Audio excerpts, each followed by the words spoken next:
Namaste. I, Javian Swarnima, Assistant Professor in Faculty of Education and Methodology, Department of Science and Technology of Jyoti Vidyapith Women's University, Jaipur. In this session, we will discuss about the advantages and disadvantages of two types of irrigation.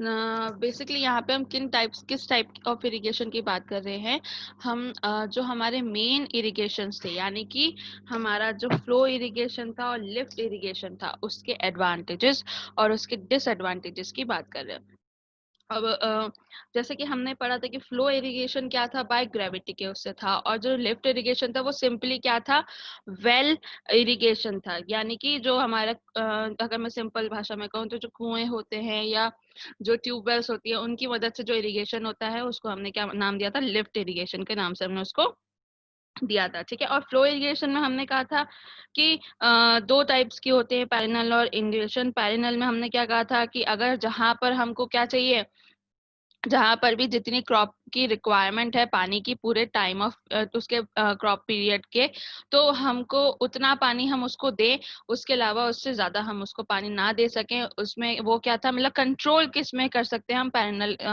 Irrigation में कर सकते हैं। और जो induction irrigation था उसमें हमारे पास क्या था, कंट्रोल नहीं था कि कितना हमको पानी वहां पे देना है कितना नहीं देना है। वो एज अ फ्लड इरिगेशन के नाम से हम उसको कह सकते हैं कि हमारा जितना भी पानी है वो एक बार में हम उसको भेज देते हैं। ठीक है, उसमें चाहे अब उसकी उसकी वजह से चाहे वहां पे फ्लड, मतलब जो क्रॉप है वो क्या हो, खराब हो जाए, तो उसका उसका हम कुछ कर नहीं सकते थे क्योंकि इसमें इस इरिगेशन में हमारे पास उस पानी का कंट्रोल नहीं था। ठीक है, इंडक्शन इरिगेशन का फिर हमने ये कहा था कि डायरेक्ट स्टोरेज और कंबाइंड, तीन टाइप से और होती है। ठीक है, डायरेक्ट में हमने कहा था कि जो भी पानी आएगा उसको कैनाल की मदद से डायरेक्टली क्या किया जाएगा, जहां जहां पहुंचाना है कैनाल सिस्टम की वजह से हम उसको पहुंचा देते थे। ठीक है, इन स्टोरेज में हमने क्या कहा कि एक डैम बनाते हैं। ठीक है, डैम की मदद से हम लोग इसको स्टोर करते हैं, स्टोर करके फिर हम लोग क्या करते हैं, आगे पहुंचाते हैं और उसके बाद स्टोर करके जो भी पानी आता है, पानी है, उसको हम लोग आगे फॉरवर्ड कर देते हैं, है ना। और कंबाइन में हमने क्या कहा था कि स्टोर जो वेयर बनेगा वो भी होगा। ठीक है, सॉरी, स्टोरेज में एक और चीज थी कि हम लोग क्या करते हैं, इलेक्ट्रिक प्रोड्यूस करते हैं, इलेक्ट्रिसिटी प्रोड्यूस करते हैं, किससे, हाइड्रो इलेक्ट्रिक पावर हम लोग क्या करते हैं, प्रोड्यूस करते हैं स्टोरेज इरिगेशन में। ठीक है, तो वही कंबाइन में हमारा क्या हुआ, कंबाइन में भी हमारा हाइड्रो इलेक्ट्रिक पावर जनरेट हो रही है। ठीक है, अब उसका जो भी पानी निकल रहा है, पानी बच रहा है, या जो भी हमारा फीडबैक आ रहा है, उससे हम क्या कर रहे हैं, उसको आगे फॉरवर्ड कर रहे हैं। और आगे क्या है, कैनाल वायर, कैनाल लगा हुआ है, कैनाल क्या कर रही है, कैनाल अलग अलग जहां जहां पे रिक्वायरमेंट है उसको वहां वहां तक भेज रही है। ठीक है, तो पहले उसका स्टोरेज हो रहा है, वहां पे क्या हो रही है, वहां पर हाइड्रो इलेक्ट्रिक पावर जनरेट हो रही है। फिर उसके बाद का पानी क्या किया जा रहा है, आगे फॉरवर्ड किया जा रहा है, जहां पर भी हमको जरूरत है उसको हम वहां पर फॉरवर्ड कर रहे हैं। तो ये तीन टाइप के, ये सारा टाइप हमने पढ़ा था। अब अगर मैं लिफ्ट इरिगेशन के एडवांटेज और डिसएडवांटेजेस की बात करूं, तो जो भी फार्मर्स है वो वाटर सप्लाई जो भी उनको मिल रही है क्रॉप के अकॉर्डिंग वो ले सकते हैं। ठीक है, जितनी उनको नीड है उतनी वो लेंगे। ठीक है, उसमें कोई भी ऐसा पॉसिबिलिटी नहीं हो सकती कि उसमें ज्यादा पानी हम लोग डाल दें। ठीक है, क्योंकि बेसिकली क्या हो रहा है, लिफ्ट इरिगेशन में हम क्या कर रहे हैं, वेल से या ट्यूबवेल से हम लोग पानी ले रहे हैं। अब जितना पानी हमको चाहिए हम उतना लेंगे, मतलब फार्मर्स को जितना पानी चाहिए उतना वो फार्मर्स लेंगे। और जहां पे उनकी रिक्वायरमेंट खत्म हो गई, जहां पे उनकी नीड खत्म हो गई, वो उस पानी को नहीं लेंगे। ठीक है, तो जितना नीड है क्रॉप की, वो अकॉर्डिंग टू देयर नीड वो क्या करते हैं, अपनी वाटर सप्लाई लेते हैं। और इसमें पॉसिबिलिटी ही नहीं है कि हमारी जो क्रॉप है वो ओवर इरिगेटेड हो जाए, उसमें पानी बहुत एक्सेस में हो जाए, ऐसे होने की पॉसिबिलिटी नहीं है।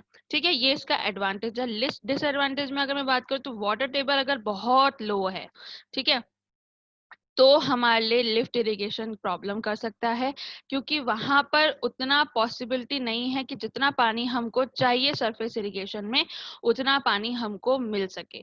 तो ये एक डिसएडवांटेज है इस लिफ्ट इरिगेशन का, क्योंकि आजकल बहुत जगहों पे ऐसा है कि जो लिफ्ट इरिगेशन जहाँ पे हम लोगों का मिलता है, या जहाँ पर भी हमारा जो वेल्स होते हैं उनमें क्या है, पानी बहुत नीचे है, उनका जो वाटर टेबल है बहुत नीचे होता जा रहा है। तो उस वजह से क्या होता है कि वहां पर जितना भी जो क्रॉप्स को जो भी इरिगेशन देना है, जो भी पानी उनको ज़रूरत है, तो वो क्या है, पॉसिबिलिटी नहीं है कि वो क्या कर सके, उस पानी को फुलफिल वहाँ पर रिक्वायरमेंट कर सके लिफ्ट इरिगेशन। ठीक है।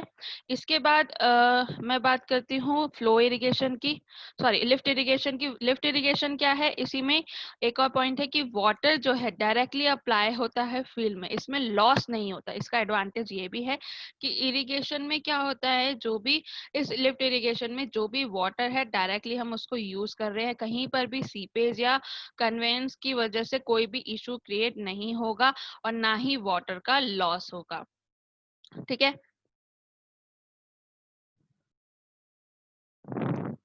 नेक्स्ट इज इनिशियल कॉस्ट जो है फ्लो इरिगेशन की। अब हम बात कर रहे हैं फ्लो इरिगेशन के बारे में।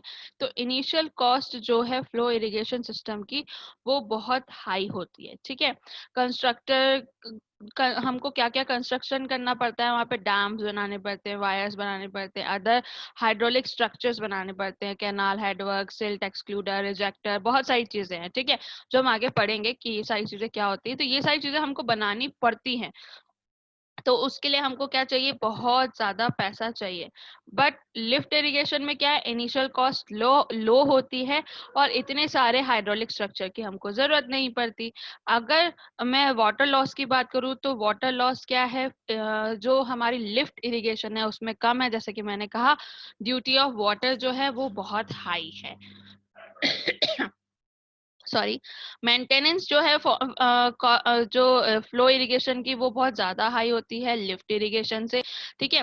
More than one crop may be grown in a year in the same crop field in lift irrigation. Lift irrigation में हम क्या कर सकते हैं, एक ही टाइम पे दो तीन क्रॉप्स को हम उगा सकते हैं। यील्ड ऑफ क्रॉप जो है फ्लो इरिगेशन में मोर होता है लिफ्ट इरिगेशन की तुलना में, लिफ्ट इरिगेशन वाटर की तुलना में। तो ये सारे पॉइंट्स क्या आते हैं, ये हमारे पॉइंट्स है कि हमारा जो लिफ्ट इरिगेशन है, या जो उसके एडवांटेजेस और उसके फ्लो इरिगेशन है, उनके डिसएडवांटेज और एडवांटेजेस यहाँ पे मैंने शो किए। I hope you don't have any query in this session, but if you have then please mention in a comment box, I will resolve it. This session is powered by Digital Version 2.0 Jayoti Vidyapith Women's University. Thank you.